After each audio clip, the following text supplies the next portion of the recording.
Bonjour tout le monde. Aujourd'hui, je voulais parler d'un nouvel indicateur que j'ai ajouté dans la chart de Bitcoin que je vous partage. J'ai codé cet indicateur-là en fait parce que je crois que ça va pouvoir nous aider à trouver c'est quand le top du cycle de ce marché. Et c'est ça. Donc, je vais commencer. Dans le fond, l'indicateur utilise la 20-week moving average. En fait, là, c'est une moyenne. Dans le fond, là, la 20-week moving average, c'est la moyenne des 20 derniers closes de la semaine. Donc, à dimanche, à 8 heures Eastern Time, 20 heures en fait, 20 heures Eastern Time, à chaque dimanche, il y a la semaine qui finit. Donc, ça prend ce close-là des 20 dernières semaines et ça prend la moyenne des prix et ça fait un point. Fait que là, mettons, le point d'après, ça serait les 20 dernières semaines. Le point d'après, ce serait encore les 20 dernières semaines. Vous comprenez? Donc, c'est ça, en fait, la ligne bleue là, que je parle. Et c'est une moving average très importante dans le prix de Bitcoin. Historiquement, là, on l'utilise, c'est un point de référence, je dirais. Là. On le visite souvent. Faut le maintenir avant de starter une bull run. Donc, c'est vraiment la moving average la plus importante selon moi. Et c'est aussi pris de Benjamin Cowen, le YouTuber que je suis très beaucoup. Donc, en fait, ce que l'indicateur fait, c'est ici en bas, là, la ligne noire. Il prend la 20-week moving average, et il regarde à quel point on est au-dessus ou à quel point on est en bas. Genre, à quel point on est overextended en anglais, là. Euh, à quel point on est trop loin de la 20-week moving average. Peu importe le bord.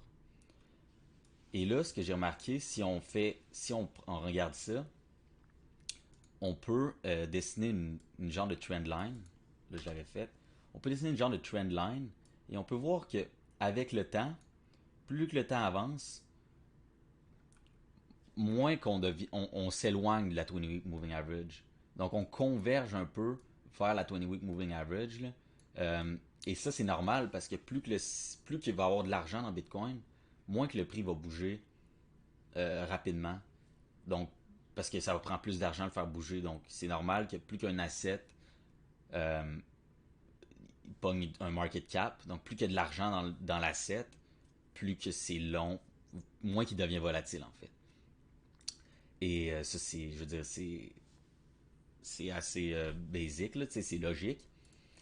Donc, si on fait une trend line, on peut voir que ça suit cette trend line-là. Et donc là, on est capable de, avec ça, on peut prédire des prix, prédire des tops si on connaît la variable de temps et la 20-week moving average. Donc là, on va faire une petite affaire ensemble. Moi, je dis que le top, selon les autres choses que je vous ai montrées dans les autres vidéos, le top serait peut-être mi-octobre. Donc, je vais mettre une ligne ici le 18 octobre et je vais regarder à la trend line, on serait où par rapport à la 20-week moving average? Est-ce qu'on serait vraiment par-dessus? Et là, je regarde le chiffre que ça donne ici. Ça serait 0.74 en mi-octobre. Donc, ça me donne 0.74 qu'on serait. Vous voyez le chiffre à droite. 0.73, 0.74. Et là, tout ce qu'il nous faut savoir, c'est la 20-week moving average en mi-octobre, où elle pourrait être. Donc, on va aller voir ça. Si je prends, par exemple, juste la 20-week moving average, à quel point elle a monté en un mois, mettons.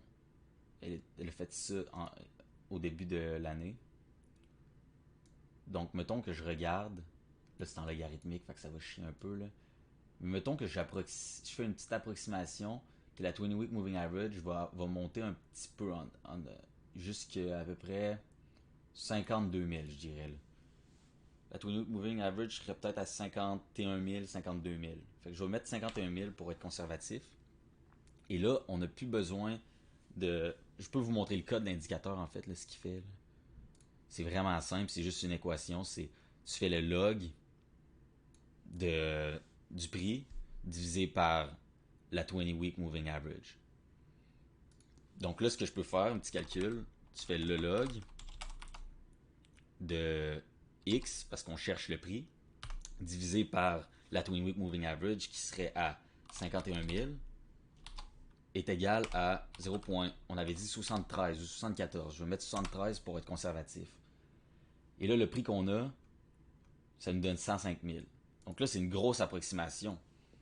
En fait, je veux dire, ça pourrait être un peu au-dessus de 100 000, un peu en bas de 100 000. Donc ça, c'est un autre indicateur qui va être très important pour nous. Si on voit que la ligne s'approche de la trend line, donc on sait il faut être un peu cautious, il faut faire attention, ok?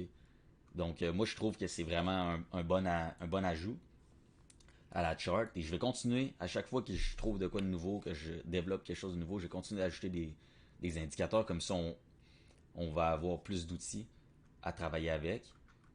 Et aussi, une affaire qui est drôle, c'est que ça me donne 105 000 et si je regarde par exemple le top du Cowen Corridor en ce moment, il est à 104 000 et il va commencer à monter lentement. Donc je te dirais là 100, 105 000, peut-être un peu moins que 100 000 aussi, mais moi je pense qu'on va peut-être overshoot 100 000 un peu. Mais bon, euh, c'est juste ça que je voulais vous montrer. Le nouvel indicateur que j'ai codé, vous pouvez aller le voir là, dans le lien dans la description. Donc merci beaucoup, abonnez-vous et aimez la vidéo si ça vous aide. À la prochaine.